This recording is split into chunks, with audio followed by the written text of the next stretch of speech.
Os invito a abrir vuestras Biblias en la primera carta de Juan, capítulo 4. En esta sección en que el apóstol Juan nos va a hablar de nuevo de la luz y de las tinieblas, pero esta vez en la forma de falsos maestros, falsos profetas, como dijo también el Señor Jesucristo, falsos cristos. Y el título del sermón es Probad los espíritus. Como decía nuestro hermano Jordi hace un momento, ya el título asusta. Os aseguro que este es uno de aquellos sermones con el que te ganas pocos amigos. Probad los espíritus. Qué llamado, qué apelación la del apóstol Juan a nuestras conciencias y a nuestra responsabilidad como cristianos. En esta carta de Juan nos está advirtiendo de muchas amenazas que tiene que enfrentar la Iglesia. Amenazas contra nuestra vida cristiana. El enemigo pretende ahogar nuestro gozo. El enemigo pretende apagar nuestro testimonio. El enemigo pretende estorbar nuestra comunión los unos con los otros. El enemigo pretende estorbar nuestra relación con Dios. Pero Juan nos recuerda que somos hijos de Dios, que tenemos una nueva identidad en Cristo, que hemos de caminar en sus estatutos, que nos hemos de amar los unos a los otros. Y ahora nos recuerda algo que muy por encima tocó ya en el capítulo 2, versículo 26, cuando nos advierte sobre los que os engañan. Capítulo 2, versículo 26.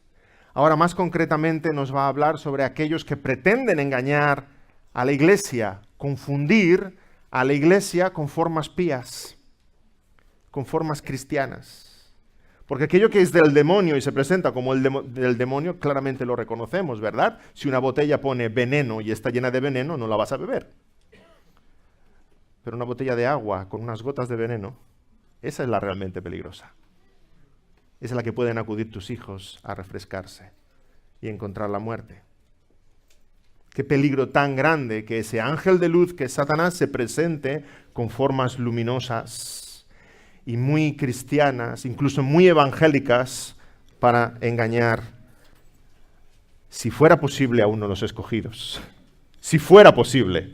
Creo que Satanás no sabe que a los escogidos no se les puede engañar.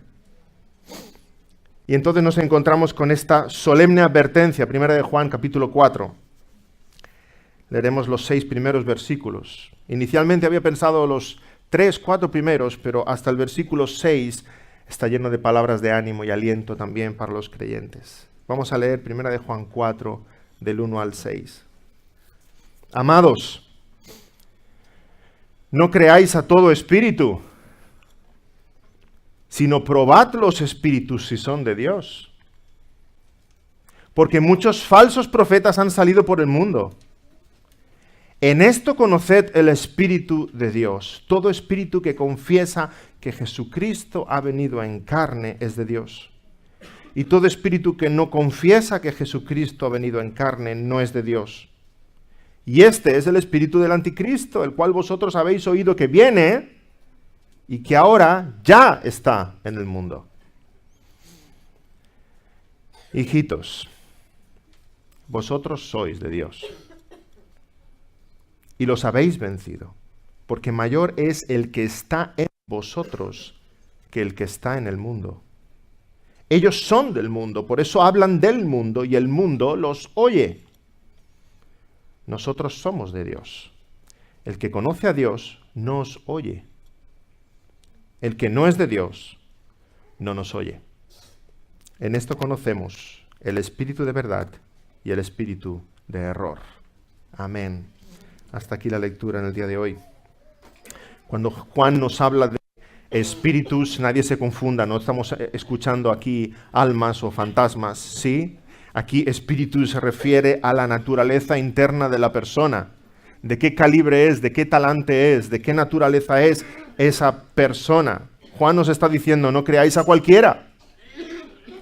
Ved primeramente de qué espíritu es. Los creyentes tenemos al Espíritu Santo.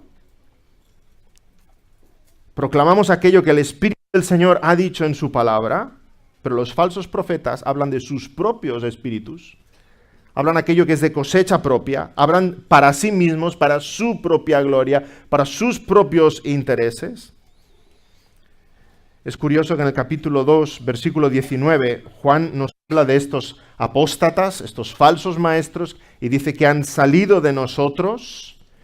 Y ahora en el capítulo 4, versículo 1, recalca que han salido por el mundo. Qué curioso contraste.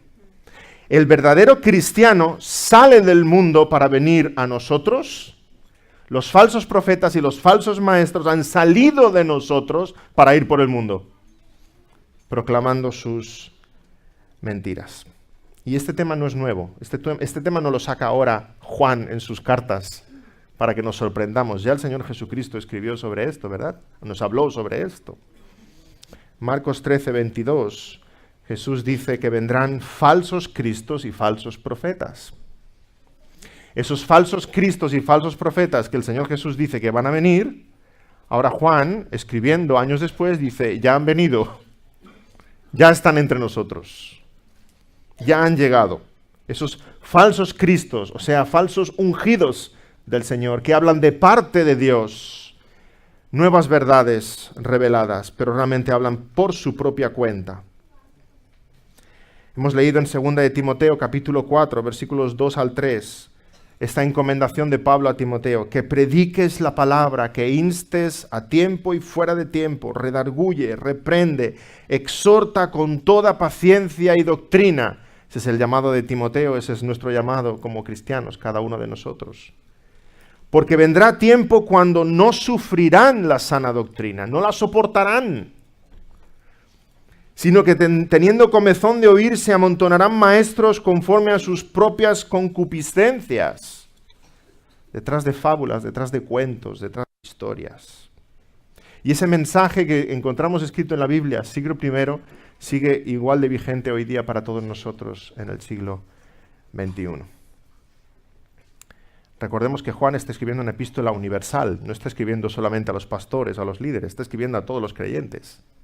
Así que nos está diciendo, hermanos, no creáis a todo espíritu. No creáis a todo espíritu. No creáis a cualquiera que se llama cristiano.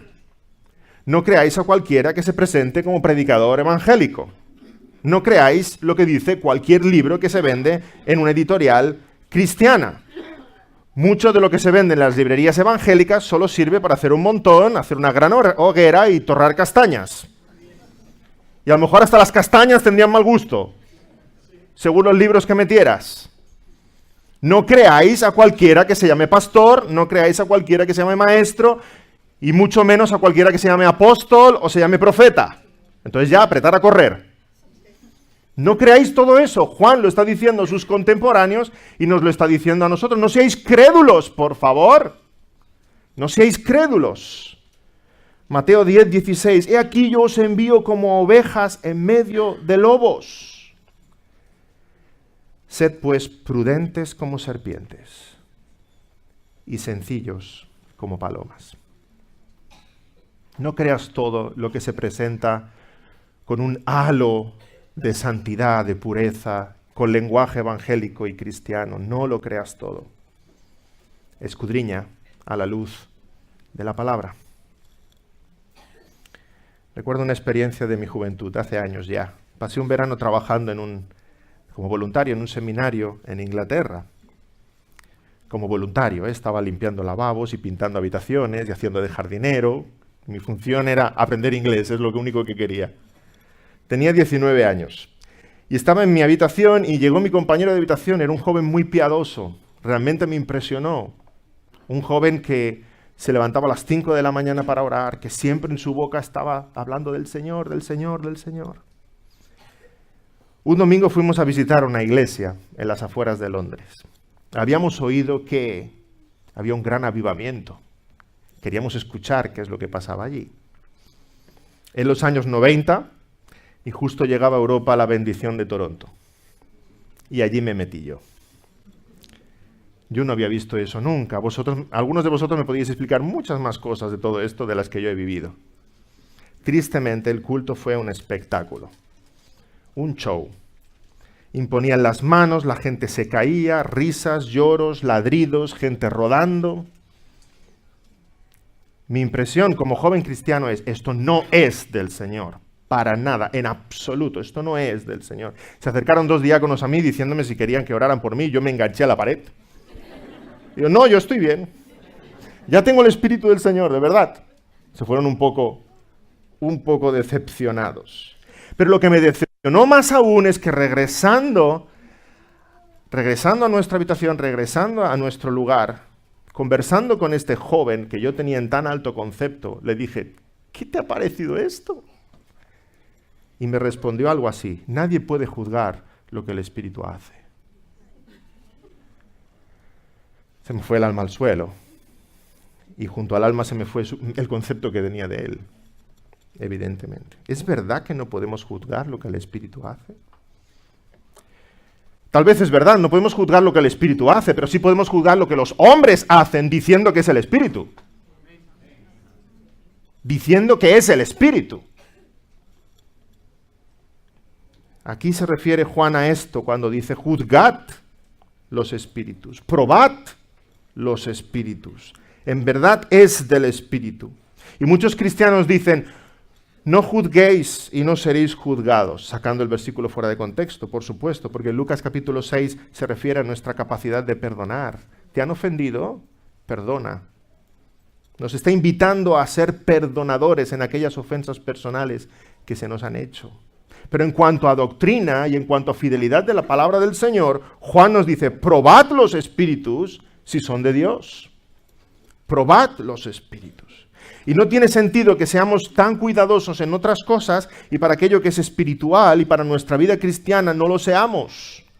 Si vas a un hospital y te tienden en una camilla y te dicen, te va a operar el doctor tal y tal, bueno, realmente no es doctor porque no ha acabado la carrera de medicina, bueno, no sé si ha aprobado ninguna asignatura, bueno, realmente no ha operado nunca, es la primera vez, tú sales corriendo, ¿verdad? Dices, yo salgo de aquí por mi vida. Y en cambio hay cristianos que se ponen en manos de llamados pastores, llamados profetas, llamados maestros, y es mucho más peligroso. Porque un médico puede matar como mucho el cuerpo, pero un falso maestro puede matar el alma. No creáis a todo espíritu. Escudriñad lo que se dice a la luz de las Escrituras. Y no es del espíritu la bendición de Toronto. No es del espíritu la teología liberal. No es del espíritu la teología feminista. No es del espíritu la teología gay. No es del espíritu el falso evangelio de la prosperidad, porque todas esas doctrinas van en contra de la palabra de Dios. No es del espíritu lo que te hace sentir bien. No es del espíritu lo que te dicen que es del espíritu. No es del espíritu cualquier nueva emoción, cualquier nueva experiencia. No es del espíritu ni siquiera un prodigio o un milagro, porque Satanás los puede hacer. Dice Martin Lloyd-Jones, si la experiencia no está sólidamente fundada en la verdad y en la doctrina, es peligrosa. Es peligrosa. Probad los espíritus. Y la única forma de probar los espíritus es mediante la doctrina que nos ha sido dada por el Señor. Porque el Espíritu no se puede contradecir a sí mismo, y la palabra la ha inspirado el Espíritu, y ahora el Espíritu no puede ir contra la palabra. En Tito 1:9, Pablo dice a los pastores que deben ser retenedores de la palabra fiel. Y ahora Juan habla no solo a los pastores, a todos los cristianos. Y nos dice, probad si los espíritus son de Dios. Hagamos como los de Berea, como los alaba el apóstol Pablo. Dice que eran más nobles que los de Tesalónica.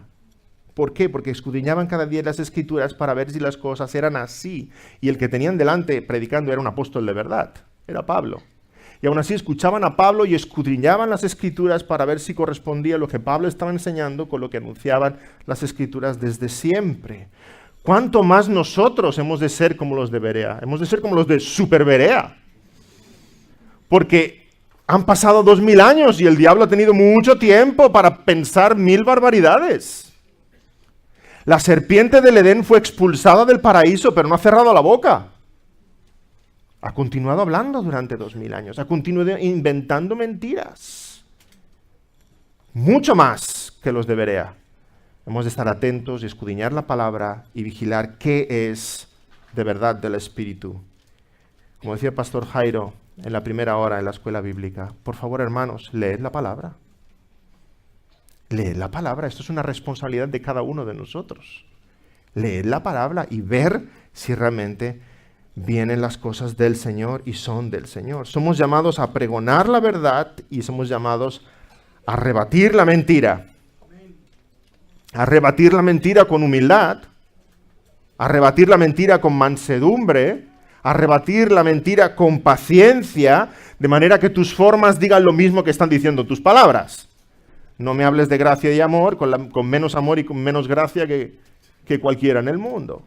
Rebatir la mentira con mansedumbre y con paciencia y con humildad. Pero hemos de contender ardientemente por la fe una vez dada a los santos, como dice Judas 1:3.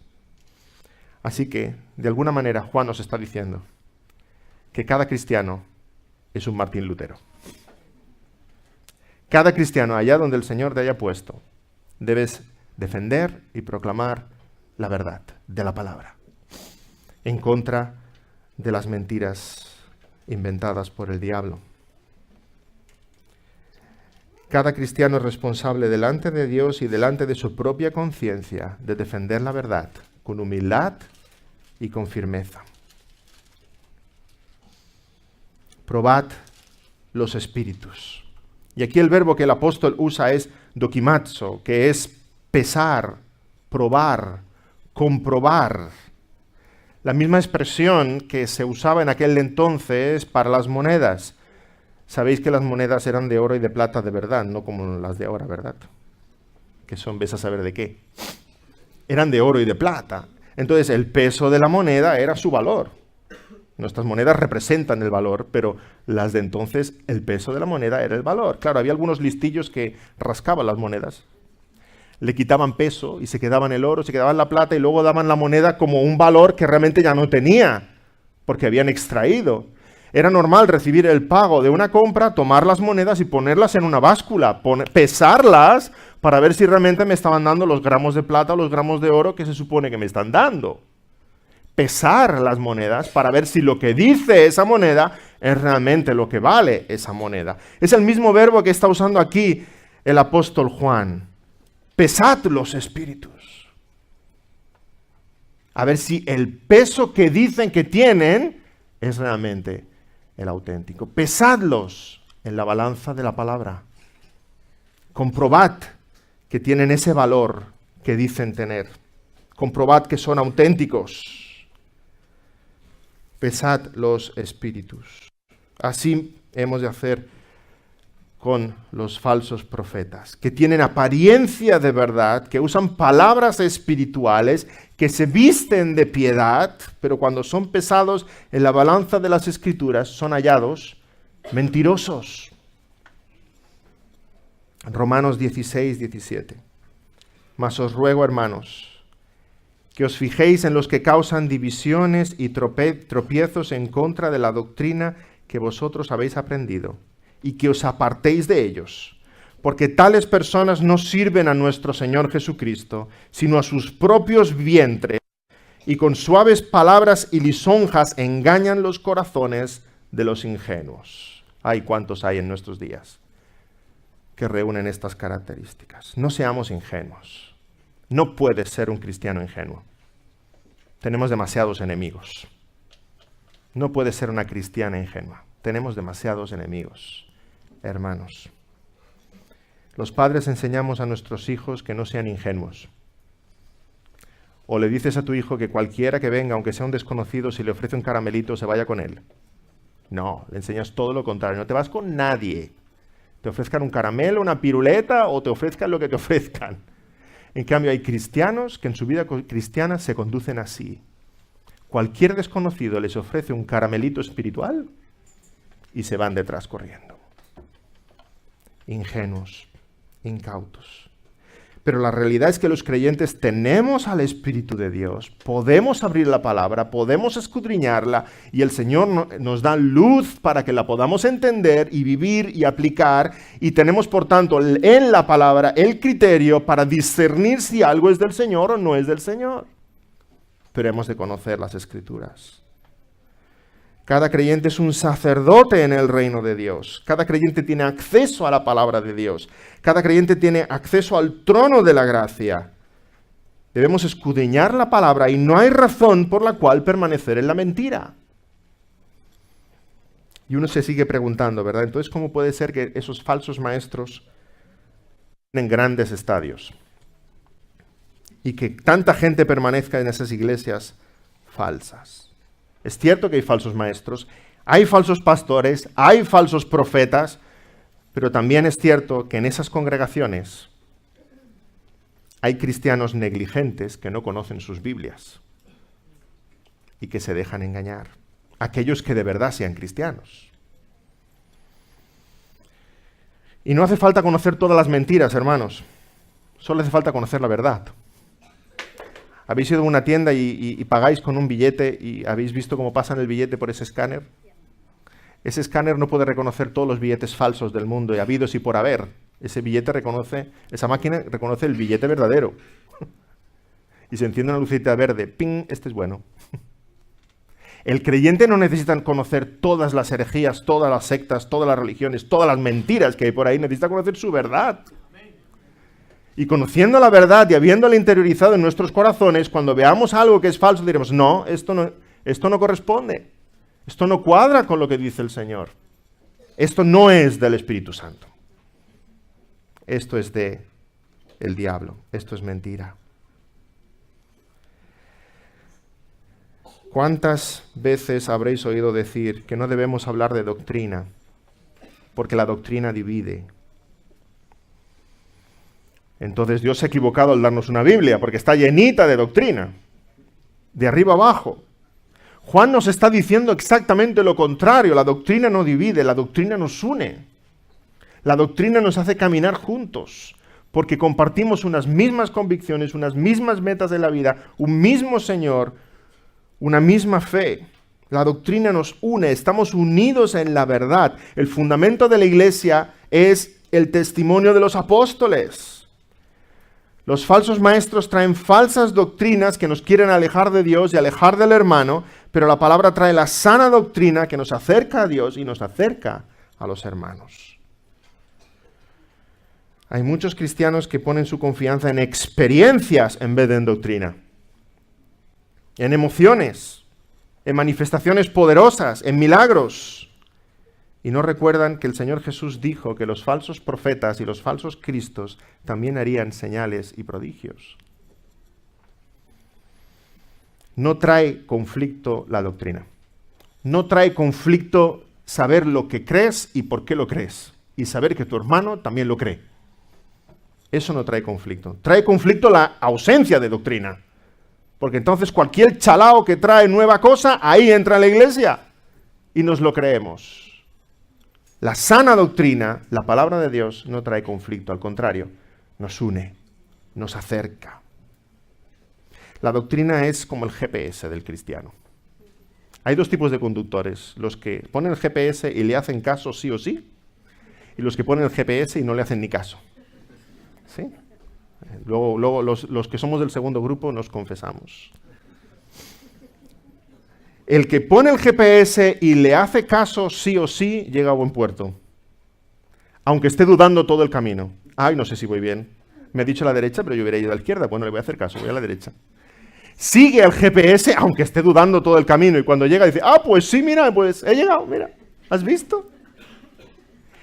El que no hace caso al GPS, se hace caso a sí mismo, va muy convencido todo el trayecto. Oye, qué tonto, dice la derecha cuando es a la izquierda, para allá voy. Está muy seguro, sus emociones son de autoconfianza, de satisfacción, pero luego llega a otro sitio, completamente diferente. Así con el cristiano.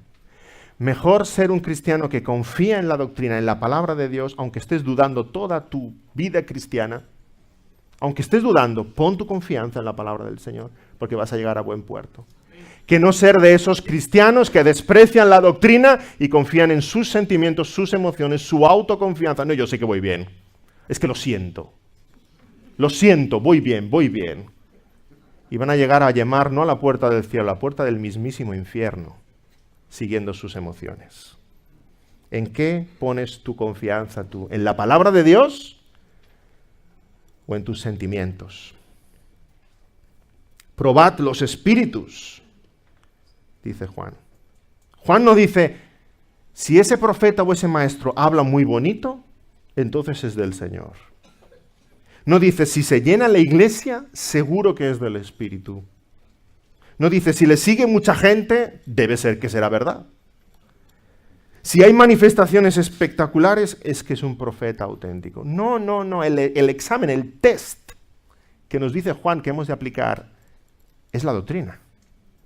¿Qué dicen de Cristo Jesús? ¿Quién es Cristo Jesús? Su persona, su ministerio, su naturaleza, su mensaje.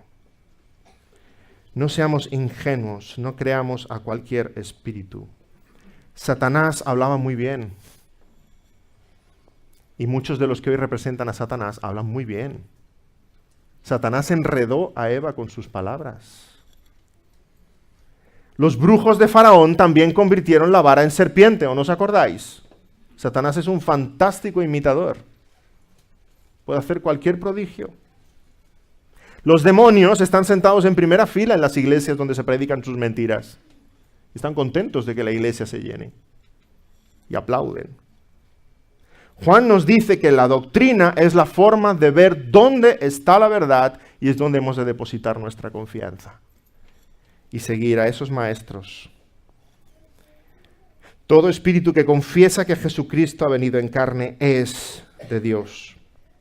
Sabemos en el contexto en que Juan está hablando, estamos en el siglo I, había herejías del gnosticismo, en concreto la herejía de Cerinto, que hablaba de una separación entre el cuerpo y el espíritu, según la mentalidad griega. Hablaba de esa separación respecto a la persona de Jesucristo. Esta herejía de Cerinto decía que Jesús era hijo de José y de María, nada más, y que en el momento de su bautismo recibe el Espíritu de Cristo. Y que ese Jesús, antes de la crucifixión, le es arrebatado el Espíritu de Cristo, de modo que el que muere en una cruz es Jesús, un simple hombre. Está atentando sobre una de las doctrinas claves del cristianismo, que es la encarnación del Hijo de Dios y la doble naturaleza del Señor Jesucristo. Juan está instruyendo a los que están leyendo esta carta, a los cristianos del siglo I, y le está diciendo que este es el primer examen que deben pasar aquellos que sean verdaderos maestros. Si un maestro niega la encarnación de Cristo, debía ser rechazado como falso. Y eso es lo que pregonaban los gnósticos. No debían escucharle, no debían dejarla seguir hablando. Solo aquel que confiese que Jesús es el Cristo que ha venido en carne de Dios es un verdadero maestro.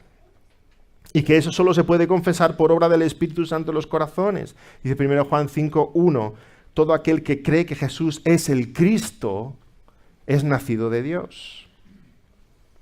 Por tanto, confesar a Jesús era el examen que Juan les está diciendo a sus discípulos que deben pasar los verdaderos maestros. Eso significa que si alguien confiesa la encarnación y confiesa la divinidad de Jesús, ¿ya debemos escucharle? Parece un examen demasiado fácil, ¿verdad? Parece que si tan solo examinamos una doctrina, demasiados maestros podrían aprobar ese examen y deberíamos reconocerlos como verdaderos maestros. De nuevo, hemos de recordar que Juan se está refiriendo concretamente a los gnósticos de su tiempo, y en ese caso la doctrina de la encarnación era suficiente como para desacreditarlos a todos ellos. Creo que Juan hubiera escrito muchas otras cosas si hubiera escrito su carta hoy, 2000 años después. ¿Cómo comprobar cuáles son esos verdaderos maestros? Aunque el pasaje parece sencillo, es más profundo de lo que parece a simple vista. Tal como dice Lenski, un erudito en el griego, en esta frase en griego hay un participio explicativo. La frase ha venido en carne nos está diciendo algo respecto a Cristo, pero es a Cristo al que se confiesa. O sea que no confesamos solamente que Jesucristo ha venido en carne, sino confesamos a Jesucristo, el que ha venido en carne. Mucho más profundo, ¿verdad? El examen no tiene que ver con una doctrina, no, si reconoces la encarnación del Señor Jesucristo, entonces eres un verdadero maestro. No, tiene que ver con el Jesús de la Biblia. ¿En qué Jesús creemos? ¿En un Jesús de nuestra propia invención, de nuestra propia imaginación, o en el Jesús de las Escrituras? Aquel que confiese a Jesús, el Cristo, ese es un verdadero maestro. En otras traducciones, como la Biblia de las Américas, leemos: y todo espíritu que no confiesa a Jesús no es de Dios. Otra traducción dice: todo espíritu que no confiesa a este Jesús no es de Dios. Incluso otra traducción dice: todo espíritu que no reconoce a Jesús no es de Dios. Juan confronta a los herejes de su tiempo porque los gnósticos negaban la encarnación de Cristo.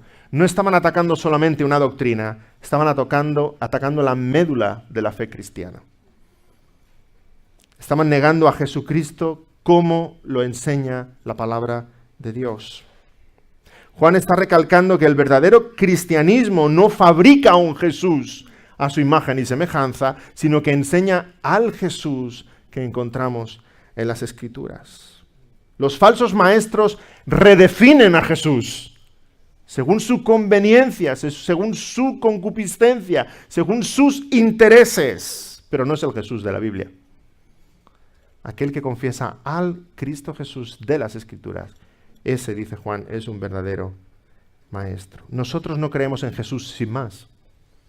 Si alguien te dice: ¿crees en Jesús? Dile: yo creo en el Jesús de la Biblia. Probablemente no creo en el Jesús que tú tienes en la cabeza. Creo en el Jesús de las Escrituras, el que se ha revelado a sí mismo.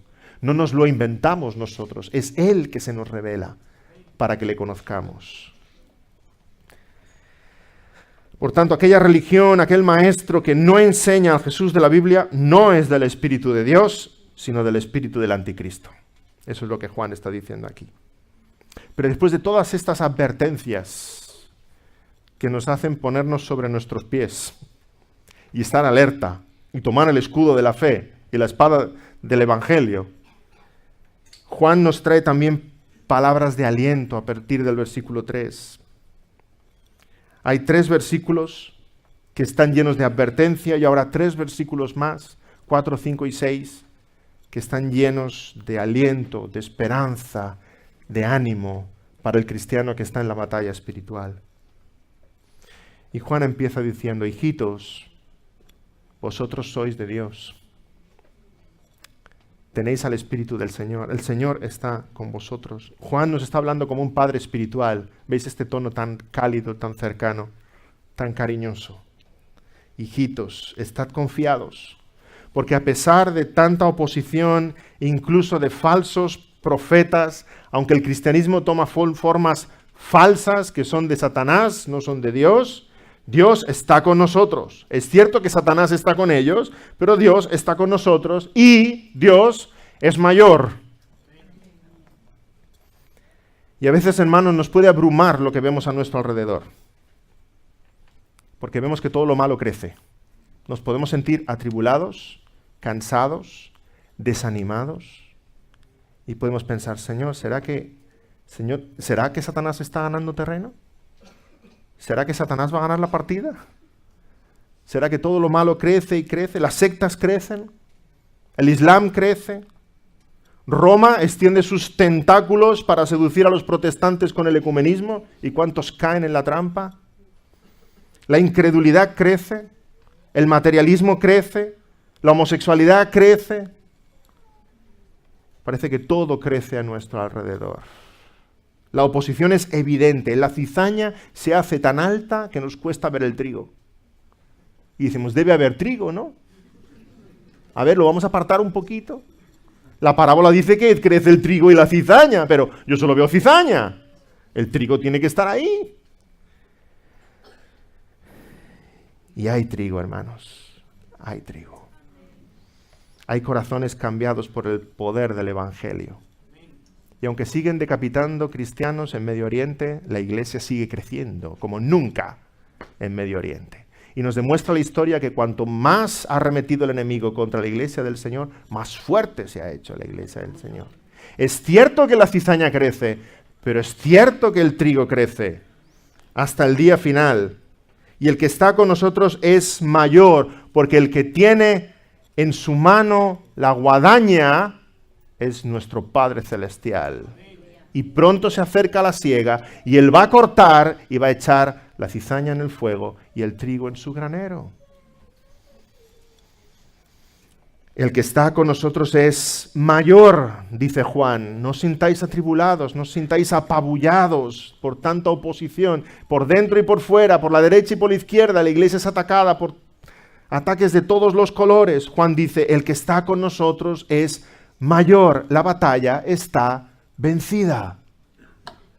Tened calma. El plan de Dios no es estorbado.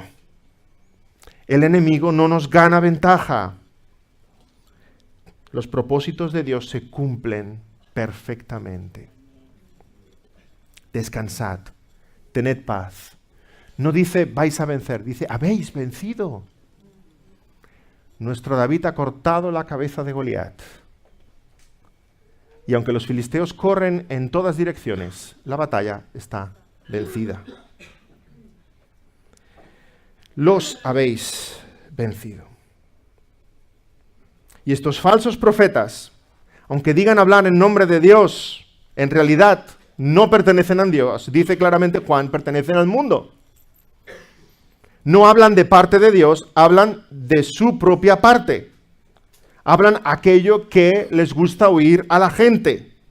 Salieron de nosotros, están en el mundo, pertenecen al mundo, hablan desde el mundo, hablan para los del mundo. ¿Y quién les escucha?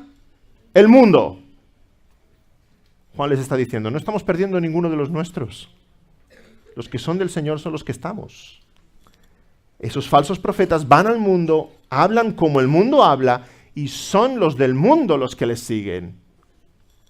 No son ovejas, son cabras los que siguen esos falsos profetas. Aunque prediquen con lenguaje evangélico, predican doctrinas cocinadas en la cocina del infierno. Y podemos decir nombres. La palabra de Dios dice nombres, hermanos. En el siglo I, Pablo menciona a Alejandro el Calderero, que me ha causado muchos males. También menciona las mentiras de Himeneo y Fileto, en segunda carta de Timoteo, capítulo 2. Juan habla del protagonismo y el orgullo de Diótrefes, en la tercera carta de Juan. Y si estuviera en nuestros días, Pablo, Juan, Pedro, hablarían de las mentiras de profetas como Dante Gebel, Cash Luna, Guillermo Maldonado, Benny Hinn, Joel Austin. Solo citando los nombres podría hacer otro sermón. Cuando pienso en ellos me acuerdo de esa tremenda frase de Spurgeon. Llegará el día en que en lugar de haber pastores alimentando a las ovejas, habrá payasos entreteniendo a las cabras. Ese día ha llegado. Todos estos hombres no son de Dios. Son pastores de Satanás, son profetas del diablo. Que si yo lo declaro, que si ven a buscar tu milagro, que si ofrendas por las oraciones, que si pacta con Dios, ¿dónde está eso en las Escrituras? ¿Dónde está eso en la palabra? Dejamos hace 500 años la esclavitud al Papa y a las bulas y salimos de la sartén para caer en el fuego. Y nos hacemos presa de doctrinas que son iguales o peores, y sigue habiendo la misma esclavitud a unos falsos sacerdotes que dicen que han hablado en nombre de Dios, dicen que incluso han subido al cielo y han hablado con Cristo. ¡Qué barbaridad, por favor! Son del mundo y hablan como el mundo, y son los del mundo los que les siguen. Y si entre las cabras hay alguna oveja, hagamos que escuchen la voz del verdadero buen pastor, para que se den cuenta de que están en el redil equivocado y salgan de allí y busquen a Jesús, el justo. Somos de Dios y hablamos de parte de Dios. Y el contraste es tan claro como la luz del mediodía. Nosotros sí somos de Dios, hemos sido llamados por Dios de las tinieblas a su luz admirable. Somos de Dios. Qué hermosa expresión, hermanos. Y la partícula que usa aquí Juan en el griego es ek. Somos de Dios, no en el sentido de pertenencia, sino en el sentido de origen. Si te preguntan ¿de dónde eres? Tú dirás, soy de Barcelona, soy de mi familia tal. Cuando le preguntan a un niño pequeñito, y dice, ¿y tú dónde has surtit? ¿Tú de dónde has salido? Y señala la pancha de la mamá. De allí. En ese sentido, tú y yo somos de Dios, porque provenimos de Dios, hemos sido engendrados por Él, venimos de Él, tenemos su naturaleza, esa nueva naturaleza que Él ha creado en nosotros. Tenemos un corazón celestial que siente, ama, ve las cosas de Dios y disfruta las cosas de Dios. Hemos venido de Dios, provenimos de Él, somos de Dios y ahora hablamos de parte de Dios, las cosas que Dios nos ha encomendado. Y aquellos que son de Dios nos escuchan, nos reciben, nos entienden. Jesús dijo a los fariseos, vosotros no creéis, porque no sois de mis ovejas. Como os he dicho, mis ovejas oyen mi voz, y yo las conozco y me siguen. Y yo les doy vida eterna y no perecerán jamás, ni nadie las arrebatará de mi mano. Mi Padre que me las dio es mayor que todos y nadie las puede arrebatar de la mano de mi Padre. Es una cuestión de naturaleza. Los que son de Dios escuchan a la iglesia de Dios y reciben el mensaje que viene de parte de Dios. Juan no nos dice que la gente está confundida, que necesita más información, que están desorientados, que están engañados. No, Juan nos dice que son del mundo. Hay los del mundo y los de Dios. Hay dos clases diferentes y uno no puede entender el mensaje del otro, porque se ha de discernir espiritualmente. Es una cuestión de naturaleza. Perdona que ponga un ejemplo tonto, pero siempre digo que son los mejores. Imagínate que en la granja hay una fiesta. Todos los animalitos están ahí jugando, ¿sí? Los patitos con los conejitos. Ahora he captado la atención de los niños. Bien. Imagínate que la fiesta se alarga, ¿verdad? Entonces llega mamá pato. Llega mamá pato y dice, cuac, cuac. Que todo el mundo sabe que en idioma patuno es, niños, se está haciendo tarde, es hora de ir a casa a cenar, darse un bañito, ponerse a dormir porque mañana hay cole. ¿Sí? Entonces los patitos miran a su madre y, evidentemente muy obedientes como son, se ponen todos en fila y se van detrás de mamá pato. Vale, los que no son patos no se han enterado de nada. Los conejos se han quedado con una cara de bobos como, ¿ya porque se acabó la fiesta? Pero los patos van todos detrás de mamá pato, porque en su naturaleza es ser pato, reconocen a su madre, entienden su lenguaje, se van detrás de él. Es el ejemplo que el Señor Jesucristo nos está poniendo aquí en Juan 10. Dice, mis ovejas oyen mi voz. Y le dice a los fariseos, vosotros no me escucháis porque no sois de mis ovejas. ¡Qué tremendo mensaje! Hermanos, no es que escuchemos la voz de Cristo y nos convertimos en ovejas.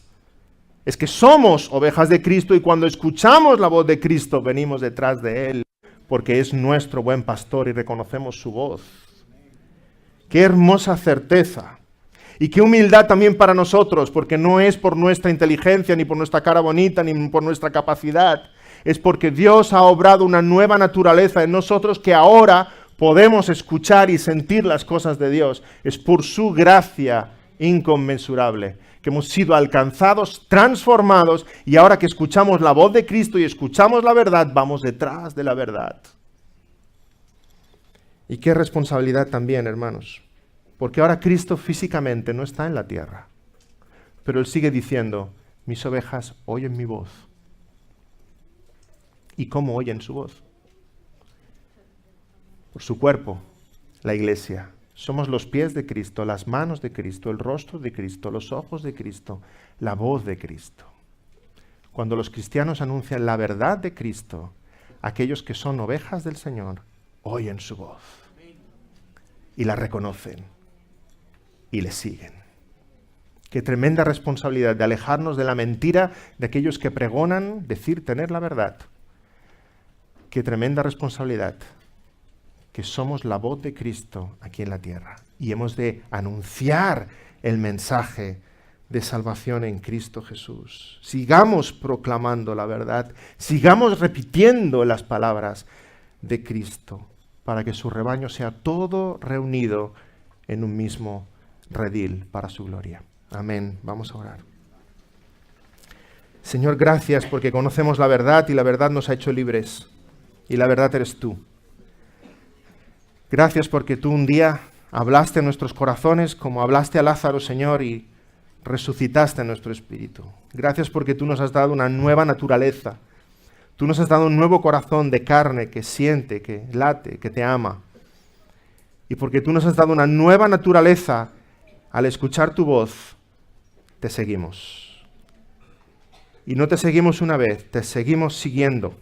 Y te queremos seguir, Señor, hasta el último de nuestros días, hasta la gloria, hasta estar en tu presencia. Te seguimos, Señor, porque tú eres el que ha obrado esa obra maravillosa en nosotros. Te seguimos porque solo tú tienes palabras de vida eterna. Te pedimos, Señor, por aquellos que están atrapados en la mentira, aquellos que en verdad sean ovejas tuyas, que escuchen tu voz y tú les liberes, Señor, de la opresión, de la esclavitud, de las herejías del diablo, para descubrir la belleza del precioso Evangelio del Señor Jesucristo. Ayúdanos, Señor, a ser pregoneros de la verdad, pregoneros que encarnen no solo tus palabras, sino también tu carácter, con humildad, con amor, con templanza, pero con firmeza, anunciando la verdad de que tu palabra solamente es la verdad y de que adoramos al Dios que nos ha revelado, nos ha sido revelado. Gracias, Señor, por tu iglesia. Gracias, Señor, porque tu reino se sigue extendiendo, tú sigues alcanzando corazones y sigues edificando tu iglesia. En el precioso nombre del Señor Jesús. Amén.